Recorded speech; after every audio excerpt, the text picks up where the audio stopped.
Since I have my big green recycling bag with me, that means it's time for another recycle review.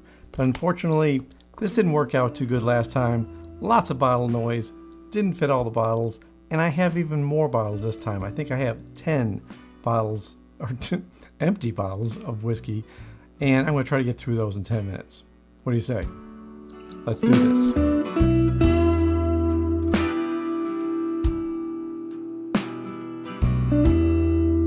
Welcome to Whiskey Riffs. If you're new here, I'm Kevin.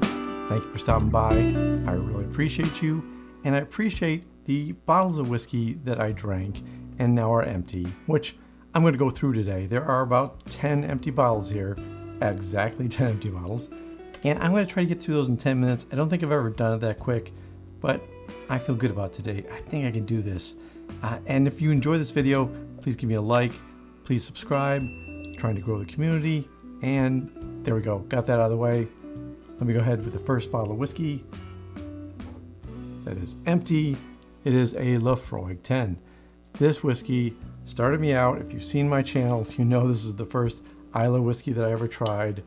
It has some great peaty taste.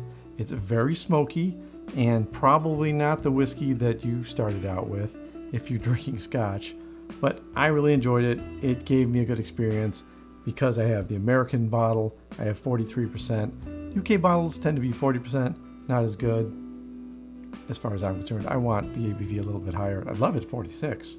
They do have a cask strength version of this too. So if you are into smoky peaty whiskeys and you don't mind a little intense, maybe a little medicinal smell, taste to it, try the Laphroaig 10.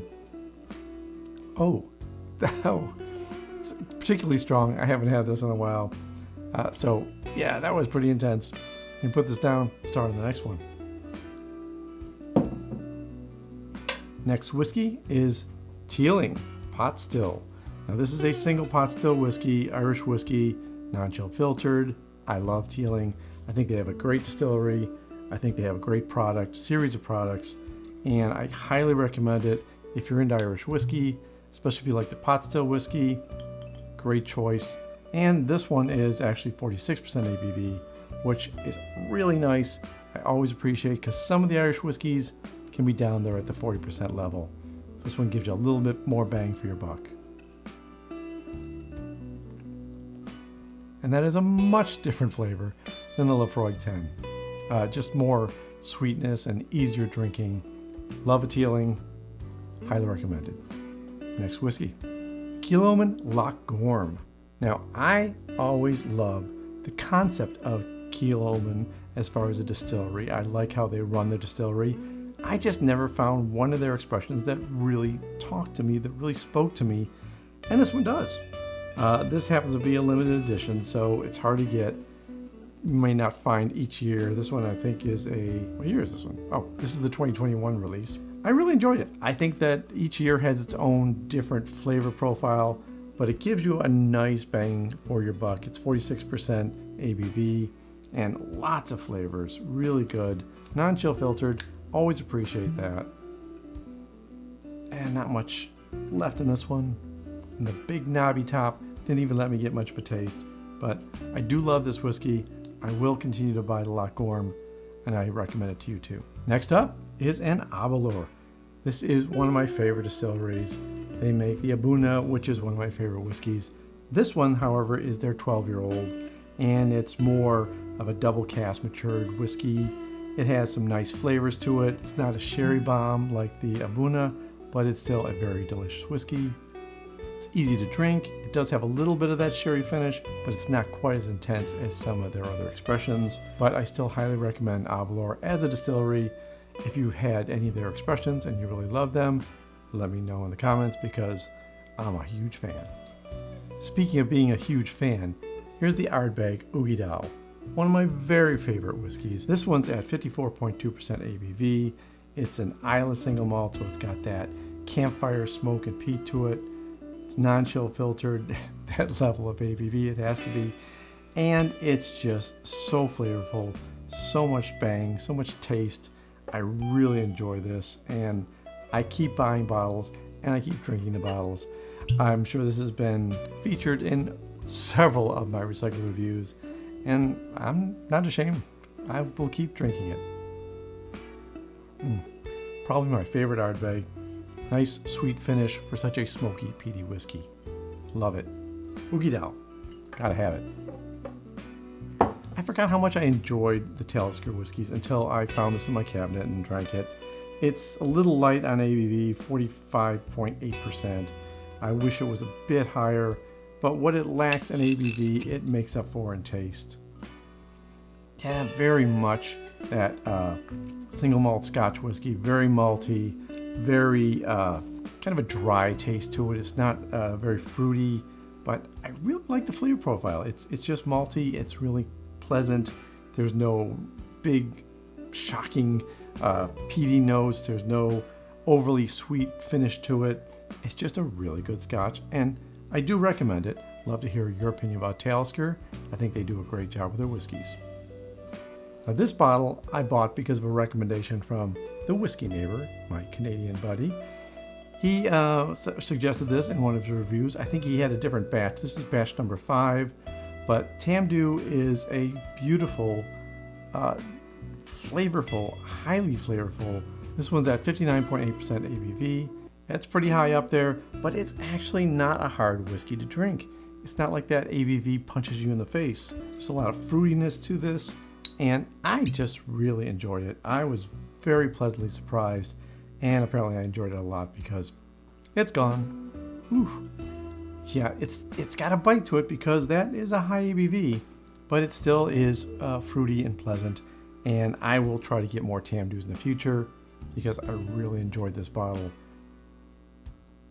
And I'd like to try some of their other batches. The classic Laddie. Bruichladdich. This is an unpeated whiskey from Islay. Bruichladdich is one of my favorite distilleries. I think they do an amazing job.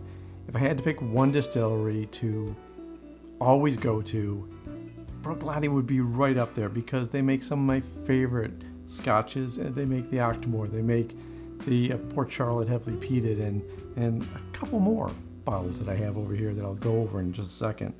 But this is a 50% ABV bottle. It's unpeated, as I said, single malt.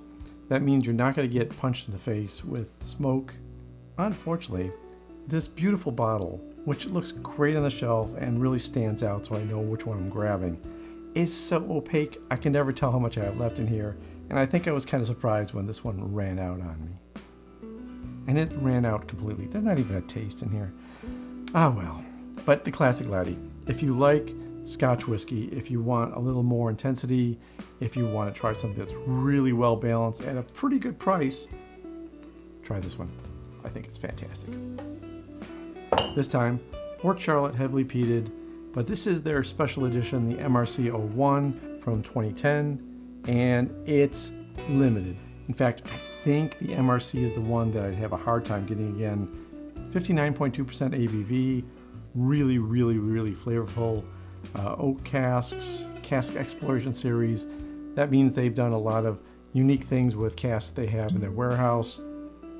Put these together, aged them for a while, and I really love the cask exploration series. I have a hard time saying it, but I really do love the cask exploration series.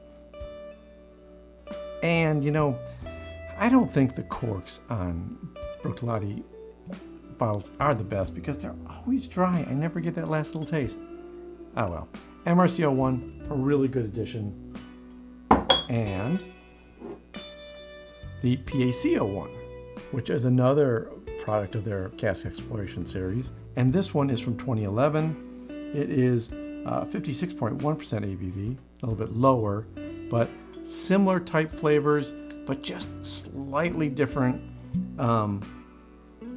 If I remember, I went back and forth between the MRC and the PAC. I like them both a lot, and some days I like this one better, some days I like the MRC better, but I love this series, and I will continue to explore their exploration of the casks.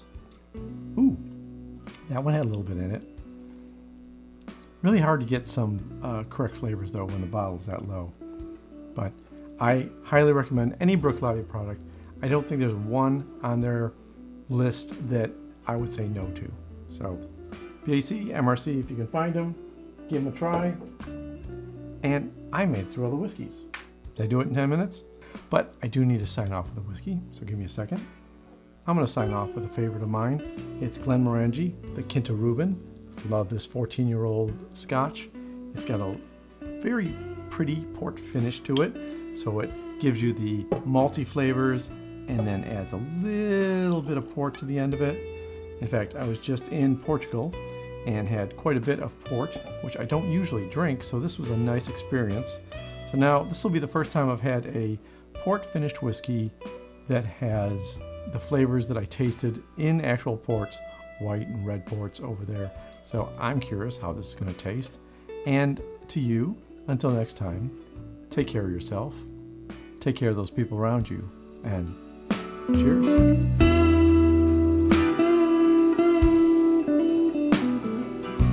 Oh, that is port. That is really neat. I love that.